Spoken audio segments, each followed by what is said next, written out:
大家好，我是清兵。我现在手里拿着这款手机呢，是小米公司成立10周年以来最高端的一款量产机，小米10至尊纪念版。很多朋友可能还在犹豫要不要买这款手机，我来跟大家聊一聊我的真实的使用体验。这款手机呢，最主要的卖点有2个，一个是拍照，一个是充电。它的拍照呢是号称能够拍超级月亮，到了晚上月亮出来呢，我就拿着它去拍了，效果真的是不错，真的是非常好，把月亮拍出来，包括月亮上面的一些坑啊，都看得很清楚。但是在我连续拍了2个晚上的月亮之后呢，我就产生了一个怀疑，它的月亮到底是真的拍出来的，还是通过算法把它给贴上去给算出来的？因为2天晚上拍的月亮，除了角度有点不一样之外，上面的形状啊，上面的坑啊，几乎都是一模一样。而且我做了一个实验，就是用它的长焦镜头，它长焦呢号称可以变焦120倍，光学变焦是10倍，加上数字的混合变焦呢，一共是120倍。当真的把这个变焦在晚上，哪怕是放大20倍的时候，拍一只猫啊，拍的都不清晰，那怎么可能放大30倍、40倍、50倍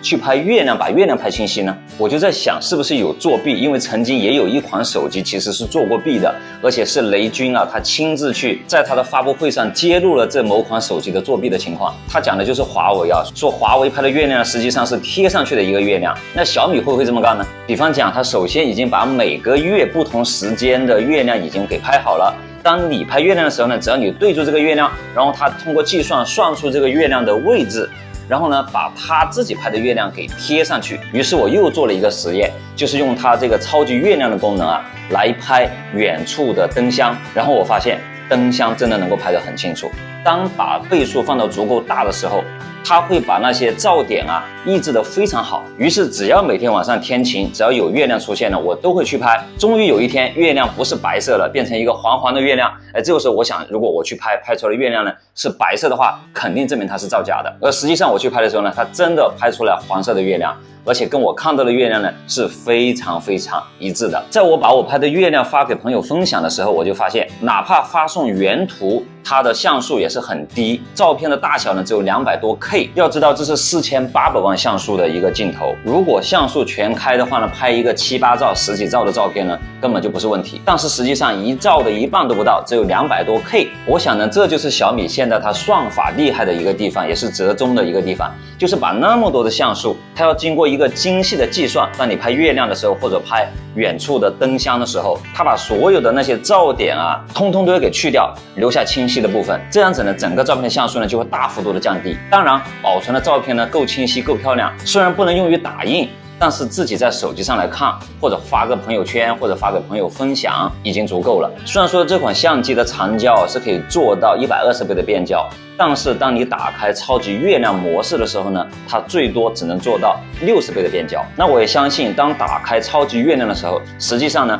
它的相机就进入了一个全新的一个独立的算法的一个单元，专门来处理远方的光线比较亮的景物，尤其是月亮。除了超级月亮之外呢，它主打的120倍的变焦，我在测试之后，我发现其实效果不是特别的好。我更多的觉得这只是一个噱头而已啊。其实，在正常的变焦情况之下，我觉得一个手机就是我用过的，包括试过的，包括去他们店里玩过的，可能现在市面上大多数主流的手机我都去玩过。我觉得能够真的做到10倍变焦，把它做得很好的，就是不管在任何环境之下都很少。或者说我都没有发现过，只要变焦到那么大，基本上都是不能让人满意的那个画质，可能变到3倍、5倍还 OK。所以反过来也可以想啊，小米能够把这个超级月亮做到60倍放大，已经是非常厉害的一件事情了。这一次这个摄像头呢，除了超级月亮和超远的变焦之外，还有一个重点的功能，就是在拍复杂的光线环境，它有一个双 fusion 的一个曝光，这个其实是我非常想要的一个功能。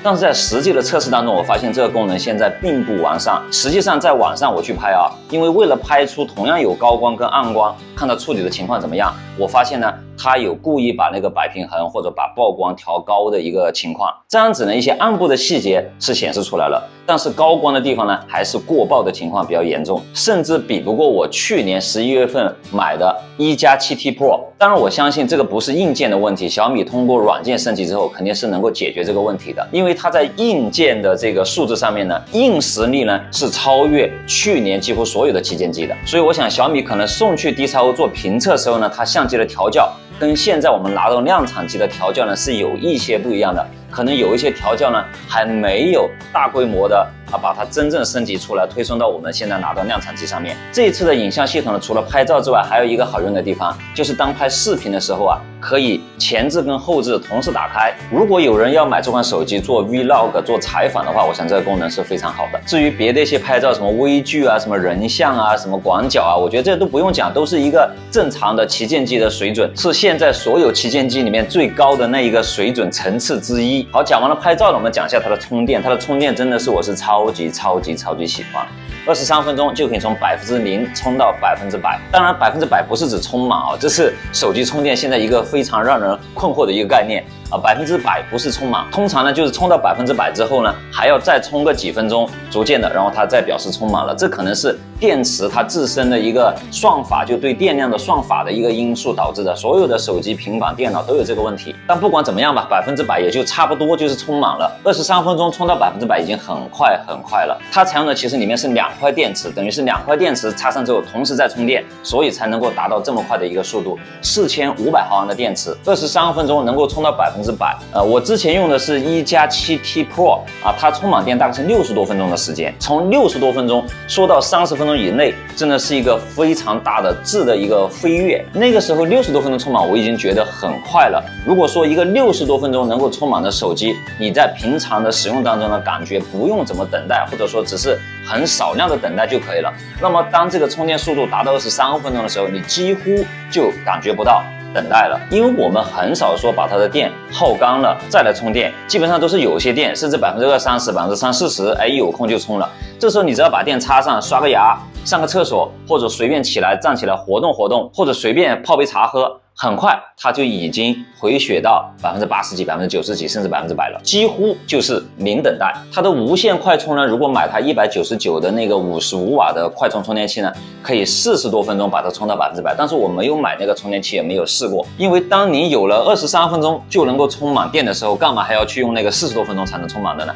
而且无线充电我觉得也挺麻烦的。首先它得有一个东西放在那里，很占地方。其次呢，当你做无线充的时候，你手机放那是不能动的，你只能自己去点它，盯着它这样看不是那么舒服。而如果用线充的话，我觉得可以随时拿起来可以拿在手上，想玩就玩，对不对？不玩的话也可以把它放那里，所以这是更加方便的一种充电。但这是我个人理解，可能很多人还是更加喜欢无线充电，觉得比较酷炫或者说不用做这个拔插的动作，节省了一个动作的步骤。但对我来说这个拔插动作跟把手机准确的放在无线充电器上面的动作来说呢，这方便度都差不多，而且这样插一下就能充得更快，我是更喜欢的。除了这个拍摄的影像系统跟充电之外呢，它还有一些小的主打的功能，比方说它的屏幕120赫兹的高刷新率的屏幕。小米这一次这款旗舰机它没有用三星的面板是 TCL 集团旗下的一家面板公司做的，色彩显示达到了10亿色，是旗舰的标准，120赫兹的刷新率也达到了旗舰的标准。但是呢，我发现这款屏幕其实比不过三星的屏幕。首先，当你用120赫兹的高刷新率的时候呢，它的屏闪是非常严重的，尤其光线调低之后不停的闪，眼睛会非常的不舒服，干涩流眼泪肿胀如果您不知道什么是屏闪的话，可以看我之前录的2期节目，里面有详细的介绍。因为我是比较主张的用手机，第一考虑的是健康，第二考虑的才是性能。虽然说现在用旗舰手机的主力人群是青年人和中年人，但是有一天变老的时候您的眼睛变得不好了，您想一想这种损失得有多大。当然了，这款小米手机呢也有防屏闪的功能，就是把屏闪可以降低，在有的手机上面呢把这个功能叫做 DC 调光，其实不是真的 DC 调光，是模拟的 DC 调光。所有的 OLED 的屏幕就是这样的屏幕材质是不能够用真的DC 调光的。那么打开这个防屏闪功能之后，效果怎么样呢？屏闪是降低了很多，对眼睛的感受也好了很多，但是就不能够用120赫兹的高刷了，只能够用到60赫兹的普通的刷新率。像我去年11月买的那一款1+7T Pro， 那么它能够在同时使用90赫兹刷新率的时候打开低屏闪的功能，而小米呢现在这一款还做不到，我觉得这一点是一个缺陷。那我在真实使用当中呢，我是宁可不要它的高刷新率的，所以我一直是把它打开了这个防屏闪的功能，一直使用的是60赫兹的刷新率。其实对我来说60赫兹也还 OK 我觉得60赫兹如果不是那些极致的游戏用户的话呢，完全是没有问题的。另外有一点呢，这款手机如果是女孩子买的话，有一点要注意的就是它是比较厚的，它有9点几毫米，差不多1厘米的这个厚度。虽然说用了这个弧面的边框，手感也还不错。但是如果您拿惯了薄的手机，比方说7点几毫米的手机，那么再来拿这一款呢，是会感觉到明显的厚重的，可能需要几天的一个适应时间。那我拿它呢，也是拿了2、3天之后才逐渐感觉比较适应，因为套上一个壳之后呢，实际上它是有1厘米多的。如果您很介意手机厚度的话呢，那么在买这款手机的时候就要多考虑一下了。除了这几个需要特别注意的点之外，别的它都是旗舰的标准，什么系统性能啊，什么配置啊，什么内存啊，存储空间 CPU 啊，都是现在最高、最主流、最旗舰的配置。这个不用详细去说，大家只知道它现在是最好的就行了。在我用的这18天当中呢，它的系统更新了2次，这也印证了我前面讲到，它可能一些功能还没有把它在这手机上通过软件把它给做好，比方说拍照或者别的一些地方。所以短短的18天就推送了2次更新。那我想呢，接下来它还会再去做更多的更新，让这个系统包括它的影像啊、拍照，包括电池管理，可能各方面呢都能够做得更好。我给它的评价呢，我觉得它是一款非常值得买的手机。如果您正考虑要换一款旗舰机的话，买它没错。如果您喜欢拍照的话，买它也没错。但是如果您像我一样的情况，像去年11月份才买了一款旗舰机，那我认为呢，就不用这么着急换它了，可以再等一等，或者半年之后，可能小米会出一款比它更完善的机子出来。之前有网友跟我留言说，看了我之前的某一期节目呢，知道了屏幕 LCD 跟